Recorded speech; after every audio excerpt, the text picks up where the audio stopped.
Sünnitusmajade fondi ja heade annetajate abiga soetati Lääne-Tallinna Keskhaigla naistekliinikule ehk Pelgunina sünnitusmajale seade, mis on vajalik vastsündinute abistamiseks hingamisprobleemide korral.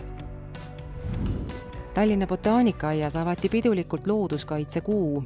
Välja anti ka looduskaitsepreemiad, sealhulgas Eesti looduskaitse kõrgeim tasu, Kumari preemia. Looduskaitsekuusse mahtus ka muuseumi öö, millesse panustasid teiste seas ka loodusmuuseumid. Tallinna linnapea Jevgeni Ossinovski kohtus haridusminister Kristiina Kallasega. Kohtumisel nenditi, et kindlus eestikeelsele õppele ülemineku osas Tallinnas on olemas. Lasteaia ning esimeste ja 4. klasside C1 keelenõuetele vastavad kooliõpetajad on sügiseks valmis. Väljakutseks on aga 350 õpetajat ülejäänud klassidest, kes jätkavad õpetamist vene või mõnes muus võõrkeeles. Nõmme turul avati 2 uut kalapoodi. Mõlemad pakuvad müügiks värsket kala, aga ka kohapeal valmistatud kalaroogasid. Nädalavahetus oli Tallinnas eriti spordi- ja sündmuste rohkem. Tallinna päeva raames toimus tänavaspordifestival Ghetto Games ja seda suuremalt kui kunagi varem.